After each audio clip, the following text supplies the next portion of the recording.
other. As you can see, there are 4 alternative answers, A, B, C and D, for each question 1 to 5. You have to decide which alternative is the most suitable answer and circle the appropriate letter. First, you have some time to look at questions 1 to 5.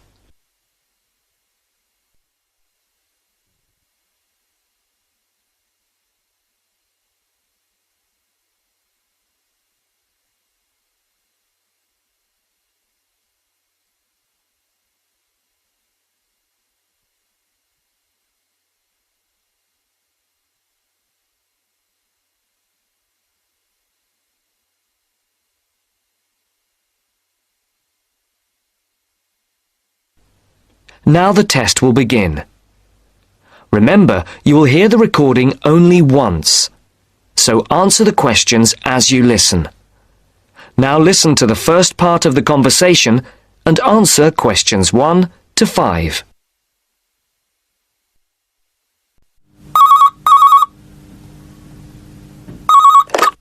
Hello, 992846. Dad, is that you? Hannah? Dad, I'm phoning... The line isn't very clear. Yes, I know. I'm on a mobile and the signal isn't very good. I'll see if I can move. Is that any better? Yes, that's much better. Just don't move. I'll try not to. Have you found a place to live yet? Yes, I think I have at last. Wonderful. I'm relieved because I'm fed up looking. I didn't think it was going to take me 3 weeks. It hasn't been easy for you. I suppose it's the beginning of the academic year, and you have all the new students looking for places as well. Yes, that's one reason. But this place is also full of new technology companies, and there are lots of young people looking for somewhere to live. And you know what that means. Higher rents as well. Yes, much higher. Well, tell me, how much is it? It isn't cheap for this area. It's £400 a month. That's much more than you had expected. Yes, it is. But I can't face looking anymore. I want a place where I can put my things instead of living out of a suitcase. I don't want to stay in this hotel any longer. I guess not. So, what's the new place like? Oh, it's really, really nice. Oh, good. It's in a very quiet street. It's a 2nd floor flat with 1 double bedroom, a large living room, kitchen and toilet and bathroom. Sounds very nice. Oh, it is. And guess what? Yes? It's got a small roof terrace looking onto the garden at the back. Great. And it's big enough to have my plants and a small table and chairs. Brilliant. Before the speakers continue their conversation, look at questions 6 to 10.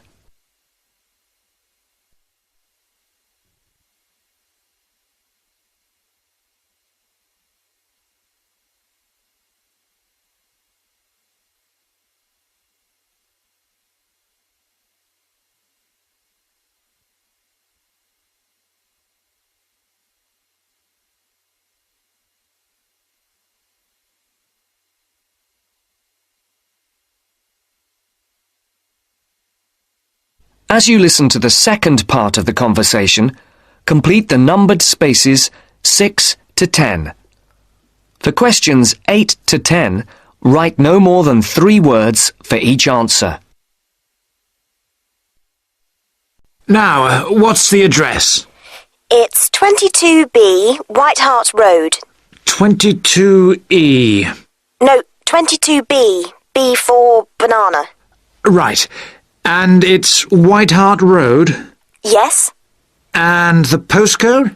Oh, you know, I don't think I've got it. OK. No, here it is.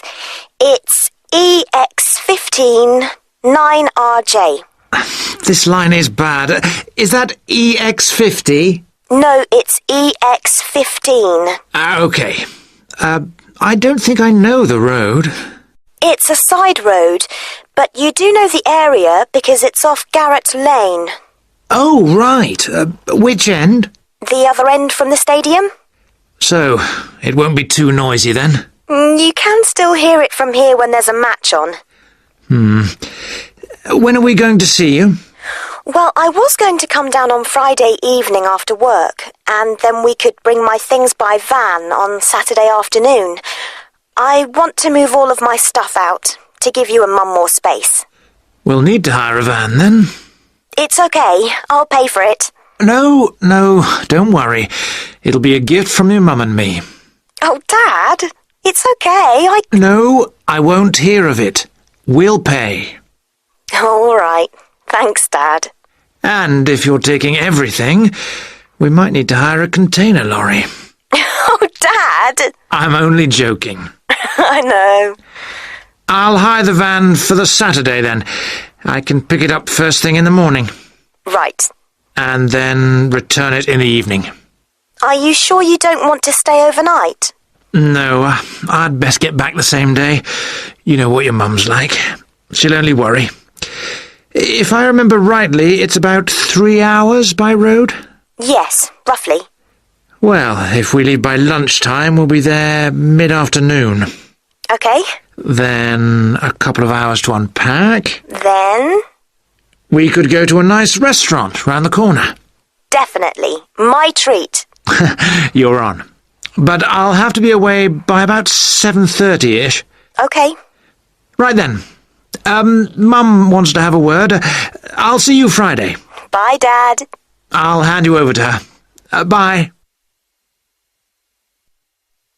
That's the end of section 1. You now have half a minute to check your answers.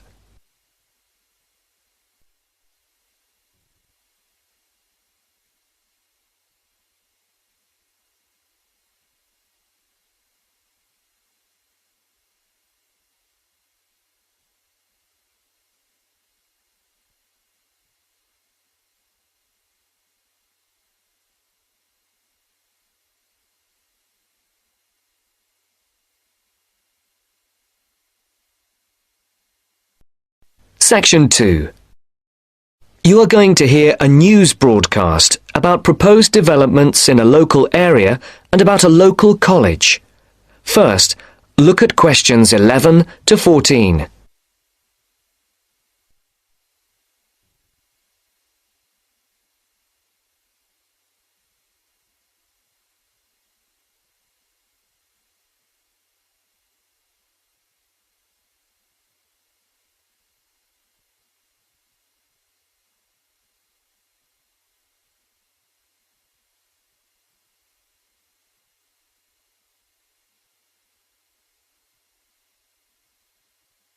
Listen carefully and decide which 4 planned developments are mentioned. And now for our main headlines on Southern local news for today. First of all, the report relating to the proposed motorway and other developments around the village of Tartlesbury was published this morning. And, as has been expected, it has created quite a lot of interest. The new motorway will pass along the north side of the village, crossing the River Team less than half a kilometre from the well-known beauty spot, Streve Ford, to the northeast of the village. The motorway will cut the village off from the ford, where many children play. But that is not the end of it. There are also plans to build 1,000 houses on farmland west of the village. And on top of that, there are proposals to build an industrial estate for new technology companies on the site of the old steelworks on the edge of the village. A news centre with a swimming pool and a very wide range of sports facilities and a large supermarket with other shops are also planned next to the housing estate. Before the broadcast continues, look at questions 15 to 20.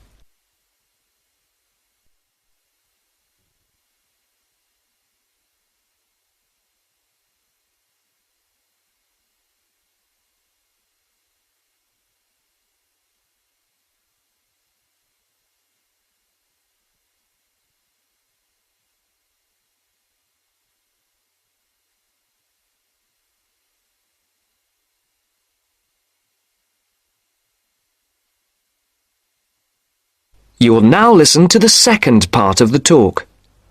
For questions 15 to 18, put a tick in either column A or column B for each of the people mentioned. For questions 19 and 20, decide which of the four alternatives is the most suitable answer and circle the correct letter.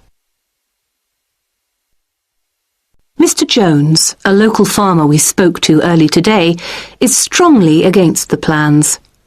But the local council is pushing for them to be adopted in full. They say that new housing is needed in the area and that it is an opportunity to take advantage of government grants for setting up new technology developments. The Mayor, Mr. Funn, says, "We must make every effort to do our part for the economy of the country and for the local people. This is a golden opportunity to put Tartlesbury on the map." Reactions to Mr. Funn's comments have been quick to come. Surprisingly, when we contacted the spokesman of the local conservation group, he was very much for the planned developments. But not all the local groups support the scheme. And, unlike the Mayor, the local MP, Mrs. Wright, is very much against the planned developments. Mr. Khan, a local shopkeeper, had this to say: "People are absolutely horrified at what is being proposed here. This is just a chance for some people to make money quickly. But I can assure you that if they think that local people are going to be a walkover, they have another think coming. Of course, we welcome the jobs that the new technology park will bring, but we feel that the large increase in housing and the proposed motorway will destroy the character of the area." I think this is a debate that is going to run on for quite some time, and we here on Local News will keep you informed. And now for something quite different. This year's exam results have just come out, and there are a lot of happy faces out there. It would seem that the number of young people going on to university from the local college in Upton, which is not far from Tartlesbury, has increased by 25% this year. All those who have applied to go to university or into teacher training colleges have found places. This is the first time that there has been a 100% success rate at the college. We spoke earlier to the principal of the college, who said she was very proud of all those who had achieved their aims, and she wished them every success in the future. There will be another news bulletin at 11 p.m. And for now, it's back to more music from around the world. That's the end of section 2. You now have half a minute to check your answers.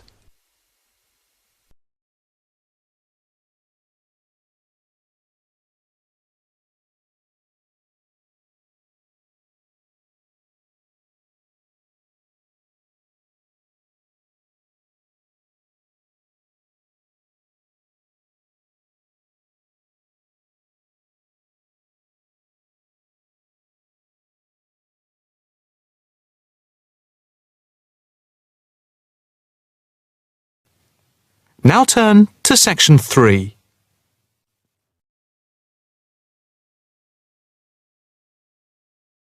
Section 3. You will hear a female and a male student talking to a female tutor about a self-evaluation form. First, you have some time to look at questions 21 to 26.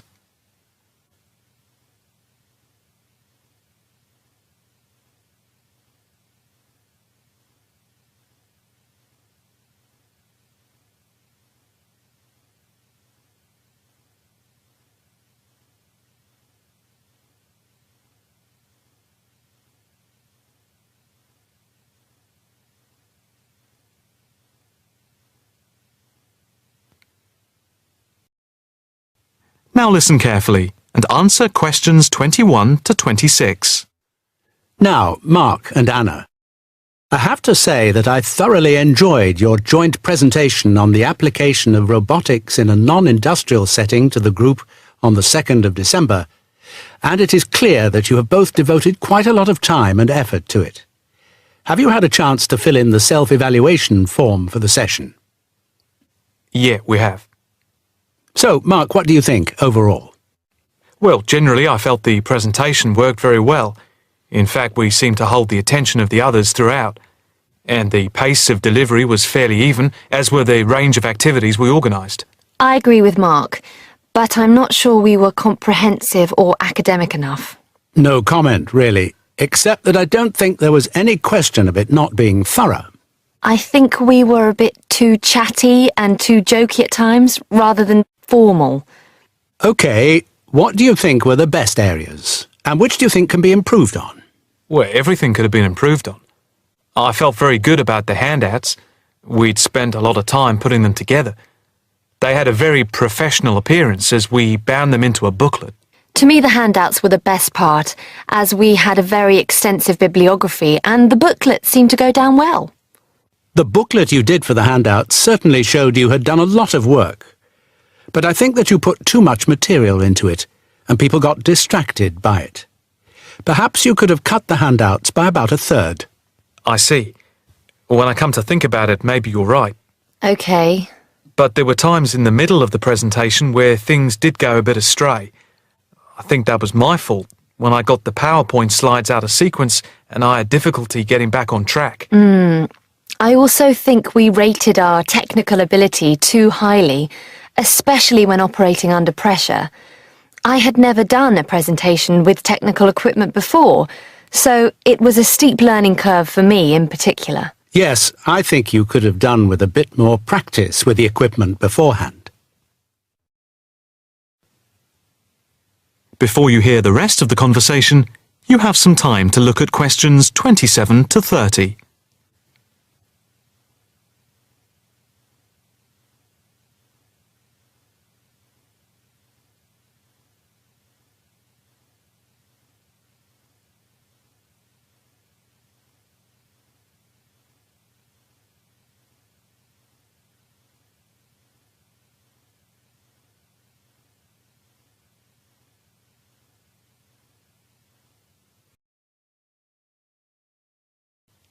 Now listen carefully and answer questions 27 to 30. What about the next item on the feedback form? The aims and objectives. I think they were very focused, and we followed them through well, I think. We wanted to show how Europe was lagging behind other areas of the world. Yeah, I think they were clearly set out. Yes, agreed. No comment there. The diagrams and charts were appropriate. Yes, I have put that too. They did work well in helping to illustrate and break up the presentation by cutting down on the number of words and text on the screen. What about delivery? Well, I think our performance was average. It was difficult to coordinate speaking and presenting the material at the same time. I was quite self-conscious of what I was doing. It was down to a lack of experience. Unfortunately, both of you had the habit of standing in front of the projector, so you kept blocking the image on the screen. To me, this is the area that requires the most improvement. The section on the predictions of the commercial application in the future, I think, appeared a bit haphazard. To me, it was a weak point of the presentation. And I think that some of the slides could have had fewer words. And we could have done some fancy graphics with the words. If you had to give yourselves a mark overall, how much would you give out of 10? 6, maybe? I'd be happy with that. Though bits were probably nearer a 7. So I'd say a 6. Anna, what do you think? I think for me it's perhaps a 7. OK. Did you find the task and the evaluation useful? I think... That is the end of section 3. You now have half a minute to check your answers.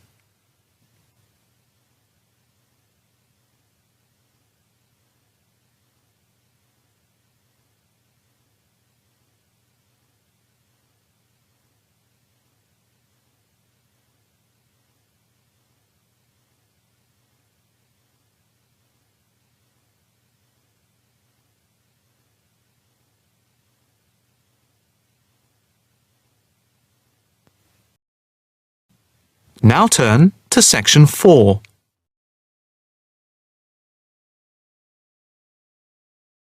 Section 4. You will hear a talk on local businesses at a university business centre. First, you have some time to look at questions 31 to 40.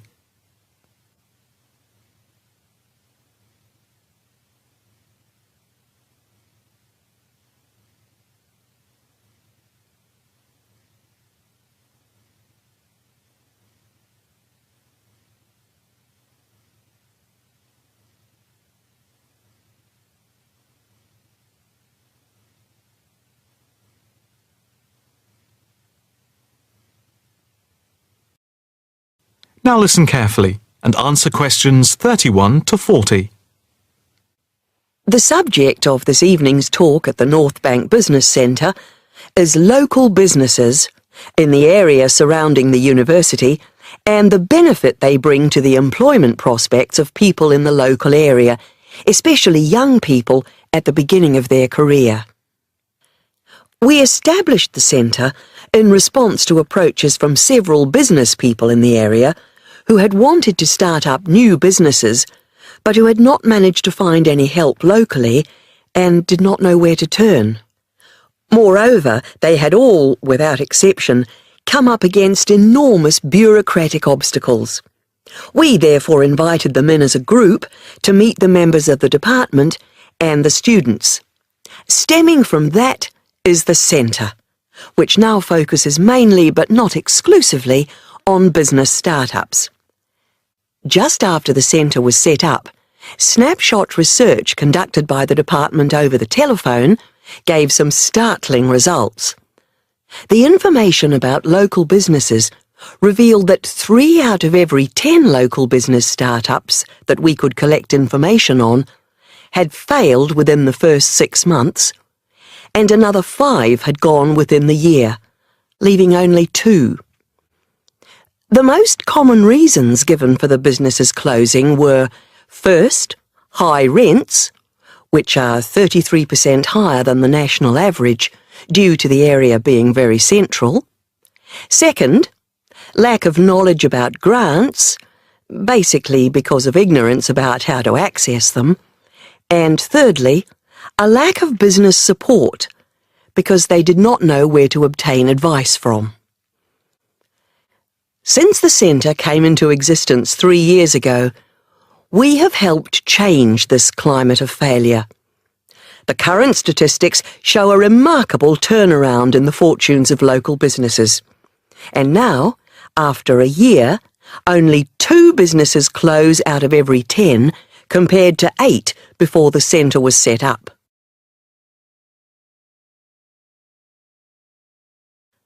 Six local businesses are now taking part in a work placement and monitoring scheme, which is of mutual benefit to ourselves and the companies involved. O Foods, a small start-up company with 9 employees involved in organic food and based at a local market, has 1 final year graduate doing a year-long study on improving the stock turnaround. This was a particular problem because the company found that they were losing sometimes up to 30% of their stock. Another startup is Innovations, which deals with producing video games. This company, which employs only 5 people, all under the age of 25, is receiving support in attracting business partners and achieving production targets. In the smaller business category, Sampson's Limited, a courier company which is interested in developing a taxi service, is being offered help with their business expansion plans. Another small niche company called Vintage Scooter, which specialises in revamping old scooters, is taking part in a product monitoring scheme, offering customer service up to a year after purchase to check the quality of their restoration.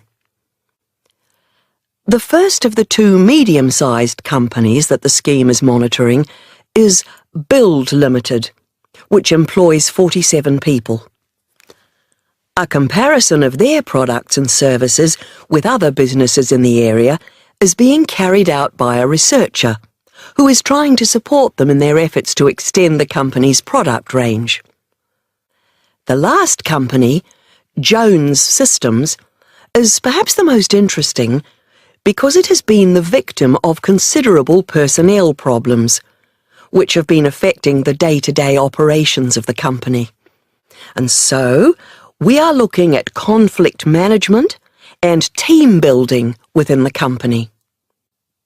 To sum up, advisors help the companies look at different business options and models, apply for grants, deal with employment issues, systems creation, and also provide accommodation at the centre to help them start up. E-mentoring for fledgling businesses is also in operation for those who find it difficult to attend the centre personally. The programme is funded by grants from local authorities. That is the end of section 4.